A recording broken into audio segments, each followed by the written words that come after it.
All righty, guys, let's go ahead and break down this Tuesday's recap. Some nice price action today. Pretty cut and dry, if you will. The one thing that was weird, though, I will point out, we had the breakout area up here and the break it down area way down here, and that's just mainly because of how weird the price action's been really in the last 24 hours. But also right back through here, if you go back into Sunday, coming up in Sunday, it kind of climbed up and then rolled back over and came back into that same support area and then ran back up, which was pretty promising here as well for the Tuesday. But let's go ahead and take a look at the price action. This is where you kind of want to just read your moving averages and look for key levels and how the market was telling us kind of what it want to do. Now you can see that I'm kind of watching this flag kind of come down into the evening.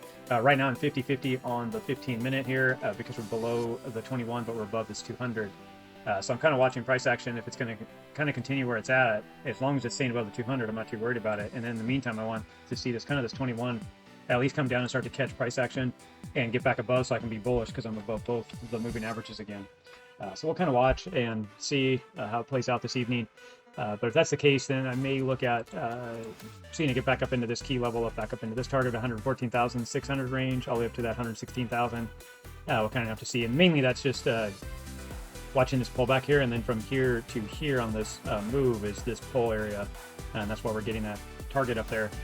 This line right through here, though, you see this longer line, that is actually your 4-hour 200 right here that I'm watching. Now the 4-hour, when you go into this, the 4-hour actually ran up. It had a high here, and then we only ran up right about through here, and then you can see it just started to roll back down. If this starts to roll over like it's showing kind of right now, this could continue on down and we break down this bottom. And that's one reason why I'm not real big on jumping into a trade. I'm waiting for it to show me the strength and get above these moving averages and show that we're going to go up. Now, going into the 5-minute, right now you're the same thing. You're 50-50. You're above the 200, but you're playing with this 21 coming down, and you can see that's up. Let's go ahead and look at the back price action and how we took a trade in that opportunity. And so here in the 15-minute, you can see that it did come up into the morning and tested against the 200. And then it started to break down, which was a good sign of its continuation. If you were going to watch it now, we'd obviously wanted to go ahead and get back below the 21 here. We could get both bearish, but as you can see, it balanced this way. You don't want to jump into this trade because it's the battle zone area, right? It's 50-50. It's below the 200, but above the 21. So we need to be below both or above both. So as of right now, we had to hold and wait. And that's what we were looking for to start seeing this breakdown. Now, if I saw this broke out here and started to trade out here, I would have been going into the 5-minute and see if I could get an entry here. But since it held and came back up, now I'm waiting for it to go and break out there and break out through this breakout area right up here. Now, you could, knowing what I'm talking about, so saying that if it's above the 21, above the 200, so right in here, you can start making that decision. So these candles right here were giving us the good to go signals on the 15-minute. And the reason why is because you're above the 21, above the 200. So right here is a good option to start looking at trading. So then if you go down into the 5-minute here, here is that circle that I put on the 15-minute. And this is what you want to see, right? You're above the 21, you're above the 200. So if you wanted to, you could have taken the trade through here if you wanted to. Really, it's anywhere in this area.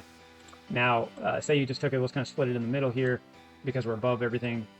You could put your stop somewhere down in here and then run this up and take advantage of this move if this is what you wanted to do. Now, you could have waited for a stronger confirmation. That's what this trade is here. So that's why this trade's here, is we're waiting for it to break out of the breakout zone, which was from our GBT, the Kabroda trading battle box.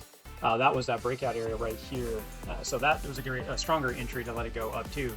Now, this is the weekly volume area high. If you mark your charts out like we do, you would know that's a key level that it's going to have to push through to get higher heights. So originally I had mine up a little bit higher. I was looking at the 4-hour 200. That's why I had that line there. So I had mine up here.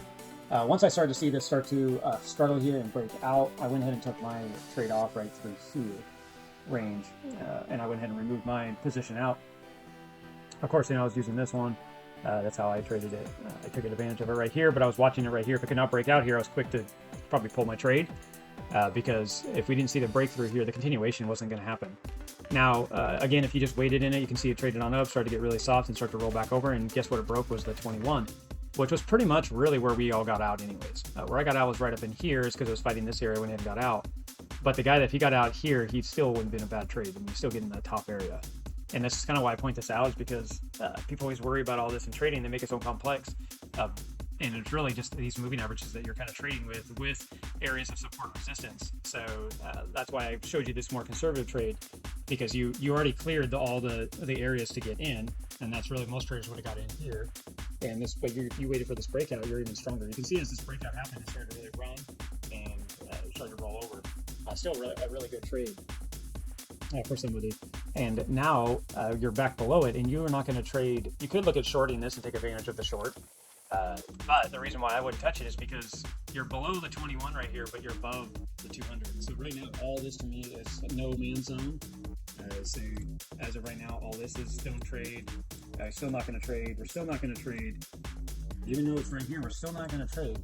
If this 200 keeps going and this price action breaks down here, I'm not saying I'm going to trade, but that's where I can start looking at possibly doing trading again. Same thing, if we go back out to that 15-minute, we're in that same zone. So I need to get below the 21 and the 200 for me to get more bearish and take advantage of the market here. And the same thing with the 5-minute, it needs to get below this and then show me that we're going to start to break down key levels. Now, where this could go, this could actually just break down into this area. This may never even break down. And that's why I'm just going to wait until we get confirmation here. So that is why we get out when it breaks the 21, because the trend is your friend until it ends. Well, this is where it ends. Makes it very easy for you to figure that out.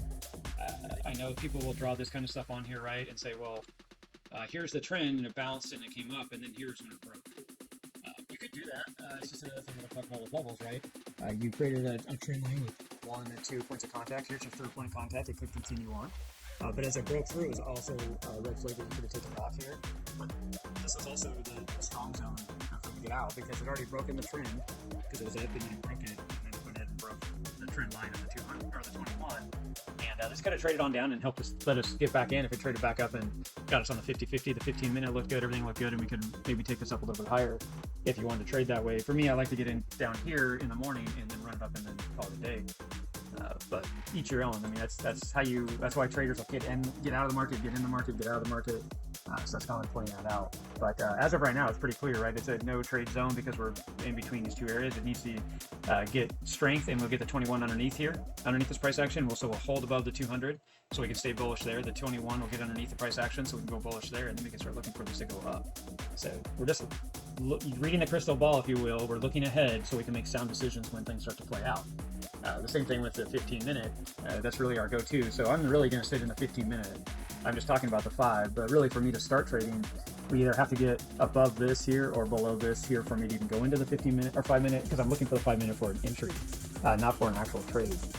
So this is that same scenario, right? Like it came down here and bounced and held, so that's why I'm not going to get in until we get up, show some strength, because this could trade along in this area for a little while, and like I was showing you, this could come back down underneath, and then you have the 200 coming up.